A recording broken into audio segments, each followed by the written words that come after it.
The Diversity, Equity, and Inclusion Plan was brought forth by students in 2020. How do you believe the resolution should or could be modernized to pertain to 2024? And also in general, how do you plan on promoting equity and inclusion on our school sites? Oh, this is going to be an interesting topic because I'm not really a fan of diversity, equity, and inclusion in the sense that you have all been taught. I grew up in the East Bay of Northern California, where diversity was already a thing. I spent many years riding my bike up to Berkeley. I went to school with Asians, Hispanics, Blacks, you name it, but I didn't even think about it. The truth of the matter is I feel like we've gone backwards. So how I plan to deal with it is probably not what you want to hear. I feel like that's one of the fluffy things that we don't need to do. When you look at your classmates, do you see what color they are? Does it bother you? I never gave it a second thought. So it's pretty low on my priority list. Okay, there's a lot in that question. The equity resolution, which was primarily written by a group of students in 2020, probably needs a little bit of a refresh. There's some language that could be updated. We've done a lot since that was written, and the district is going to take another look at it and bring it back to the board for consideration. I do think DEI is important. Obviously, I think schooling and subjects are incredibly important, but under our watch, we created and hired the position of Assistant Director of DEI. That is a position that did not exist 4 years ago. And he has done quite a bit. In terms of diversity, we've diversified, as I mentioned before, our literature. We try to have curriculum that is inclusive. We've expanded how we hire and staff so that our teachers might be more reflective of the students they teach. From an equity lens, we put money with the kids who need it the most, and that's really what equity means. We have expanded learning programs. We have early back for summer. We have summer learning camps. And as Trustee Gill mentioned, we've added 2 additional DACs, an African American DAC and an LGBTQ plus DAC. And listening, and I go to all those meetings, and listening to the stories that these parents are relaying about the experiences of their children reminds me why we've done all of this, why we've hired an Assistant Director of DEI, why we have an equity resolution. Because these kids, maybe we shouldn't notice anyone's differences, but in a lot of these cases, these kids are being harassed, they're being bullied, they're not feeling comfortable in their own school. So the more we can do, whether it's having literature that they can see themselves in, whether it's having strong anti-bullying and harassment policies, whether it's including everybody and everything, I don't want to hear those stories anymore at those advisory committee meetings. So thank you. Okay, so equity, inclusion, and my brother, when he was in high school, wanted to be a fireman. He was an Eagle Scout. He was getting hundreds on every single test he took. He was getting 100 on his oral, 100 on his written. It took him 10 years to get on the fire department. Equity, inclusion. You know, you look at it, I talk to a lot of people, and you know, the catchphrase is, what do you think as opposed to race? Well, it's not about race. It's real simple. It's social economics. A rich black man, a rich white man, a rich Asian or Hispanic man, they're fine. People from two mother and father running the household, a normal household, they're fine. It's the people, and it's not the color. It's the people who come from a broken family. It's the people that come from economics that they don't know where their next meal is coming from, not their color. And if it's their color, you know what? We need to help them. But someone makes fun of a student because of the way they look is unheard of. In today's society, that's over. You know, I don't know. I coach. So when I coach, I look at my ball players like my ball players. I had one person. She brought her son in. He wanted to play flag football, and she's like worried about him because he's special. And we're going through, and she got on my field. I told her to get off my field. I yelled at her, and you know he played. He did as best as he could. 8 years later, he was playing football at Newbury Park High School. Wasn't great, but he was good. Parent came up to me and said, you were the best thing that ever happened. You treated him like he was equal. You didn't treat him like he had a problem. Didn't treat him any differently. The problem is social economics, and the problem is his family. Thank you. 2.5 years ago, I got a phone call over Memorial Day weekend. And I went down to Maple Elementary School where someone had scrawled hate speech, very big letters, "Pervs work here," across our beautiful elementary school. And I spent the next several hours scrubbing the walls of our beautiful elementary school. So I know that we have a problem. And I draw a direct line between hate speech, mis and disinformation, and acts of hatred and intolerance. I agree with Trustee Sylvester. I was very glad to see us bring forward the racial equity resolution that the board adopted 4 years ago so that we could recommit to it, so that we could measure our progress, so that we could update our language, and so that we could identify the work that we still have to do. And make no mistake, we have hard work still to do. We really do. This is a caring school community who supports the rising generation. But the fact that I spent Memorial Day weekend scrubbing hate speech from the walls of our elementary school tells me we're not where we need to be, and I will work hard until we get there. What are your views on including LGBTQ plus and non-binary gender topics in CVUSD's sex education curriculum? And if you're elected, what are you going to do in this topic? Let me make sure I understand the question. You're asking specifically about the sexual health education curriculum, or are you talking more broadly? More broadly. More broadly. Okay.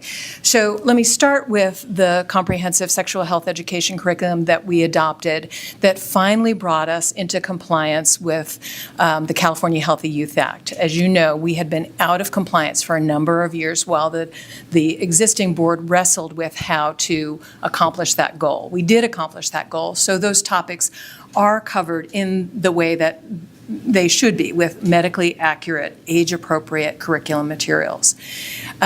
More broadly, I would say that LGBTQ plus students are a part of the student body and must be reflected and represented in every aspect of curriculum.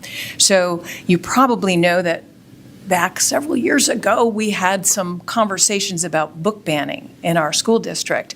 And I wasn't yet on the board, but I was at every board meeting and I was speaking very publicly about how it was important that we not ban books and we not restrict the literature that you're allowed to read.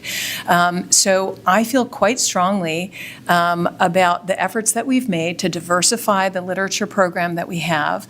And I'm very much in support of the teachers who are doing the very hard work to find and select those new texts for you, and the hard work to develop the curriculum behind them, which isn't always, that hard work isn't always recognized, but I do recognize it and I appreciate it. So I would say that all of you reflect our community and deserve to be reflected in our curriculum materials fully. Thanks. Okay. LGBTQ. What are we teaching in school? Math, reading, history. It's like, do we really need to teach what sex you're going to do? I didn't know that when I was in school, we didn't teach about who's sleeping with who. You know, I kind of think that that's kind of left to the parents. You know, I read AB 1955. I was reading it, and it talked about LGBTQ. It talked about how you should protect 100%. It talked about you shouldn't make fun 100%. But then it said, don't tell your parents. Their words were, don't out your parents. Don't out them to their parents. So when the government tells you that you shouldn't tell the parents what the kids are doing, run. It's not good. It's totally not good. And to support that, run. It's not good. I'm not saying that you should beat them up, you should do this, because no, they can do whatever they want. No one cares we're not teaching what you guys are supposed to have sex, who you're doing it with, how you're doing it with. That's what you're going to learn on your own. We don't need to help you, and certainly don't need to hide it. And then when you get into this, because now they're playing around, which I was disgusted with. Mind you, I'm not making any judgment, except for you should never, as a man, hit a woman, ever. And to have an Olympics that a Olympic athlete was disqualified from boxing because she tested as a man in a ring for sport to hit a woman is unheard of. Ran out of time. Passionate one. Sorry. Okay, I'm not going to retread over a lot of what Trustee Gill said, and because she did a nice job detailing some of what we've done. I will say this: we live in the state of California, and as such, we follow the laws of the state of California. One of them, and we follow education code. One of them is the California Healthy Youth Act, which mandates that we teach comprehensive, medically accurate, age-appropriate sexual health education to 7th and 9th graders. So we were following the law when we put that curriculum in place. I fully believe if parents do not want their children to learn it, they can opt out. We do not insist that the children take the class as offered. Two, in terms of the legislation that Mr. Enderle is speaking of, again, we live in California. It is the law of the land. If a child wants to change their gender or their pronouns at school, and they do not want to tell their parents, we cannot override their rights and go around them. Why? Because number one, it is the law. Number two, those districts who have decided to, hey, we're going to go our own way and we're going to create our own policies, guess what? They're being sued by the state. They're being sued by their labor unions. That costs money. Money that has to be spent defending something, and money that is not going to our children, their children. Third, liability.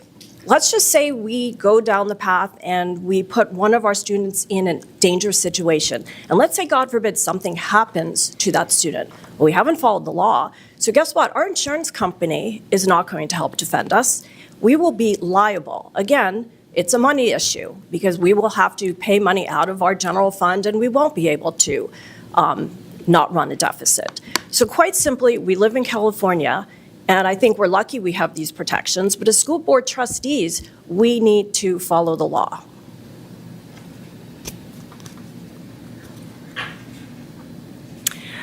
Well, coming from Northern California near Berkeley, the LGBTQ community was strong back when I was there 40 plus years ago. It's always been in existence, and in my experience, they weren't persecuted for it. I have family members who are loved and adored that fall into that alphabet category. Again, I'm going to circle back to academics. I just want to see all of you exposed to the most mathematical classes that you can benefit from, and the reading and writing and grammar. It's all so important when you go off to be whatever you become as adults. Sexuality, in my opinion, is not something that we need to talk about in school. That's something that is truly, it's sacred. It should be saved for someone that you care about. I'm not saying you have to wait until marriage, but you should wait until you're in a relationship, and you're going to learn how to do it on your own. Trust me, I have 6 children. So talking about the books being age appropriate, well, not every student develops at the same rate. So what's good for her might not be good for him or anybody else in the room.